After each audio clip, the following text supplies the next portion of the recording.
Hey, Slanche do Buckaroos, how the heck are you? I am Tom the Beer Whisperer. I don't know why I went into an announcer voice, but nevertheless, how the heck are you? So I've got one here. It's a collaboration of Dimensional Brewing from Dubuque, Iowa, and Lua Brewing. It looks like it's 10.3%. Ceremonial Absence Hazy Triple IPA. It uses Mosaic Cryo, Nelson Sauvin, and Strata hops. So there's a lot going on here. And my friend and coworker Ryan gave this can to me, but actually he gave us had a sample of it yesterday, about a couple ounces. But he was kind of to give me a whole beer to kind of relax and go through it, because we would just that little bit, you could tell it's a complex beast. Let me show you that color though. It is definitely a hazy, bordering on murky. I guess hazy IPA sounds better than murky, but that looks like a little more than a hazy. That's closer to murky, but nevertheless. Oh man, I just remember that. Oh shit! I just remember that little bit that I had. That nose was just insane. That's why I've let this sit for just a little bit to let it develop. It, man, that's crazy.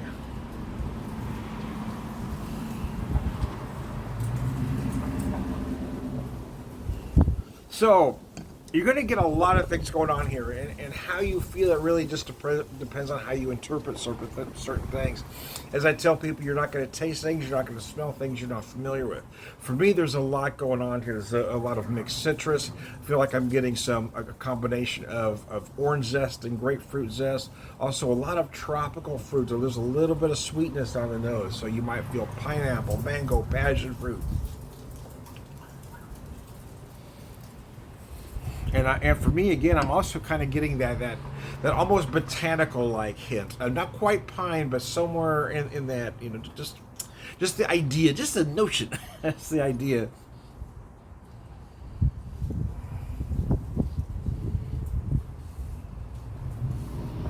Somewhere between botanical and herbal, right? It feels somewhere between that pine like note and rosemary.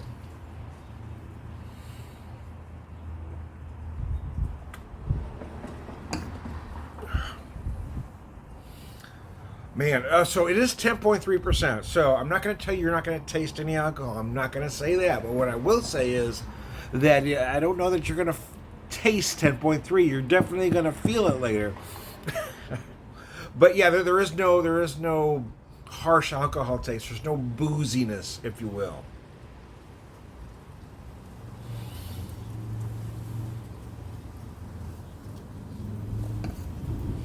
But you know you're drinking a beer. So flavors. Again, the first thing I pick up is. Hold on, let me take another drink.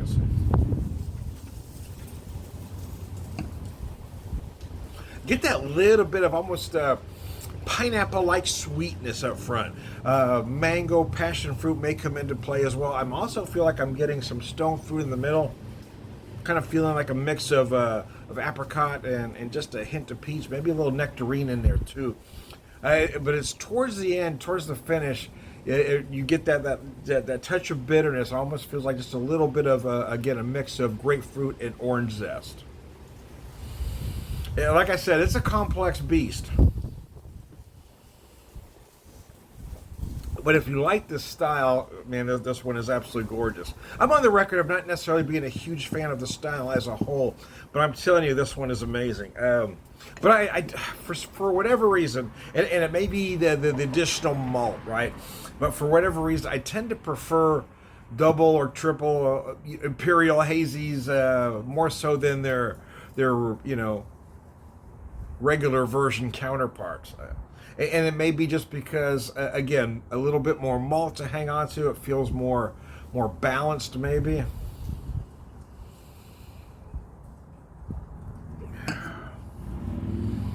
So now that I've let this one sit and I've taken a couple drinks here, I mentioned some stone fruit a little bit ago, but I want to revise that because I'm feeling the stone fruit a little bit bigger than I was initially. You might feel some peach, but it's very light. For me, I'm getting a lot of nectarine and apricot. But I feel like as the more I let this sit, the more prevalent those stone fruit notes are.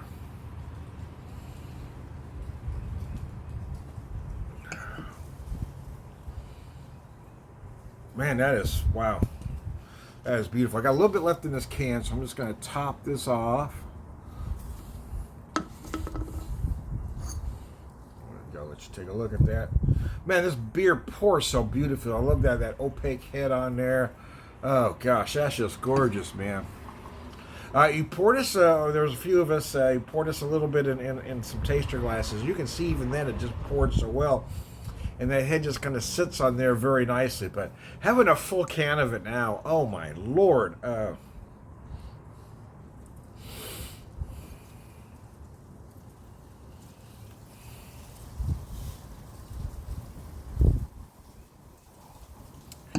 It's about 60, 61 out here in the Ozarks. It's not super duper nice, but it's not bitter cold either.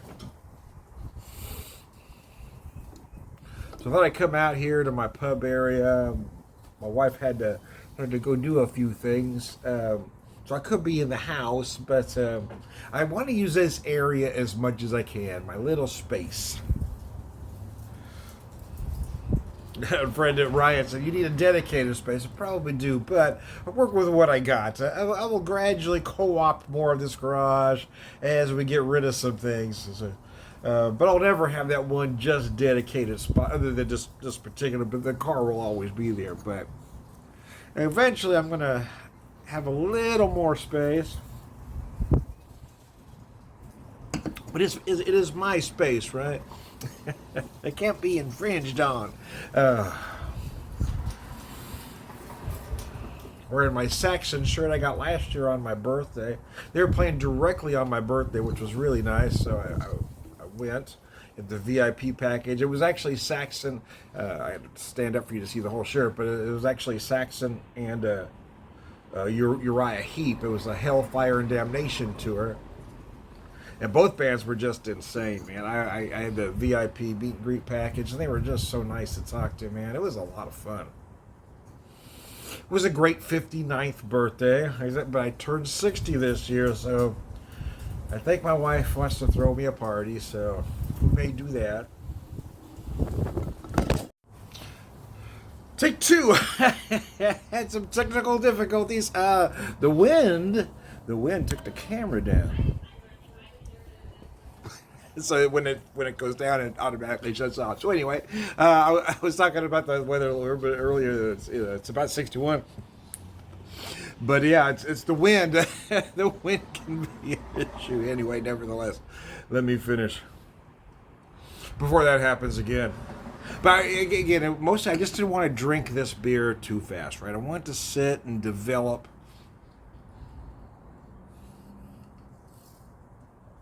Because I'm picking up certain notes now that I didn't find when I had that sample the other day. I'm getting more of those stone fruit notes, and I feel like the more I let this sit, the more those become prevalent. And at first I mentioned peach, apricot, and nectarine, and then I mentioned more apricot, nectarine. But again, as I've let this sit, I'm feeling more nectarine. And what is that memory that is bringing back is why I'm thinking that is I don't know if they ever came to this neck of the woods where I live now, but growing up in California in the 70s, there were these Kern's nectars that were very popular, and it reminds me of that nectarine, Kern's nectar.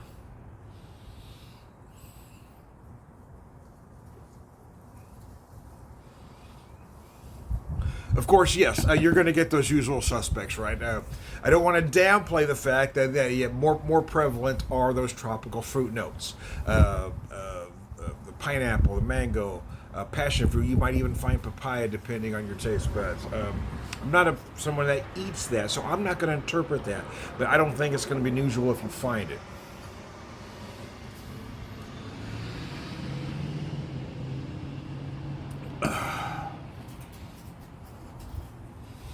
And then citrus. You might find some citrus almost, how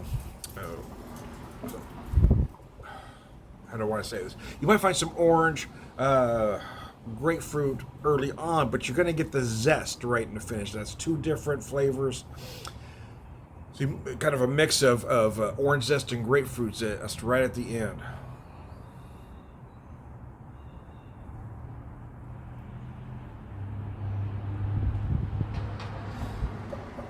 And early on, it was feeling a little sweet to me, but now it's not. It seems like it's come together more balanced as I've let this warm just a little bit. I mean, I don't know that you wanted Imperial Stout warm, right? But it doesn't need to be Pilsner cold either, right?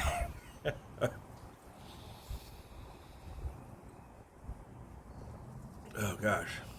I feel like, though, again, I mentioned earlier it's a complex beast. I feel like, though, every time I take a drink, I find something just a little bit different. Not necessarily a different flavor or aroma that I picked up before, but in a slightly different way.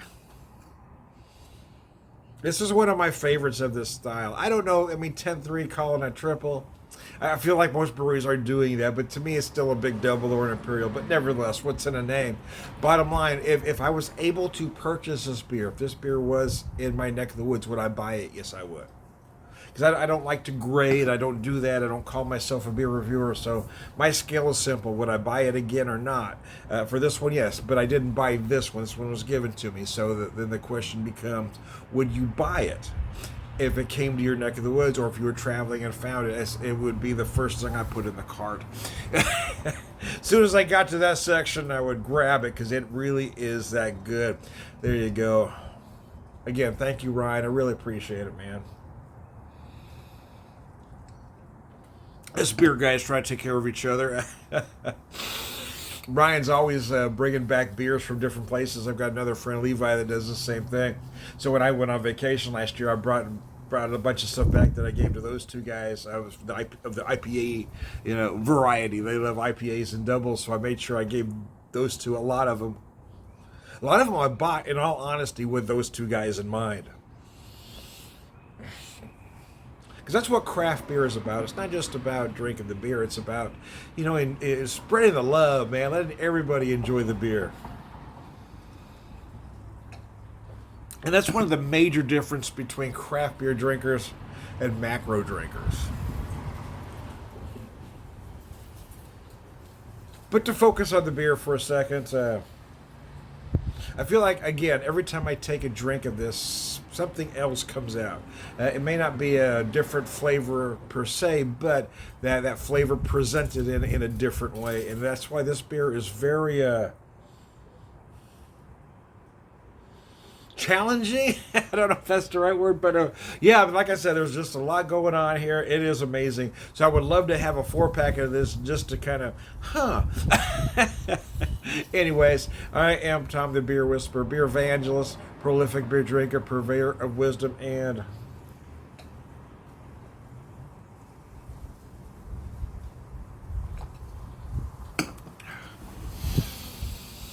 biscuits. Woo! All around good guy. Hey, once again, hey, thank you, Ryan. This beer was awesome. And you and I have had a lot of conversations about the style. And I got to be honest with you, this is one of the best I've ever had of this particular style. And I'm adding this to some of the big doubles that I've had. But this one is amazing. It really is. So anyway, thanks a lot.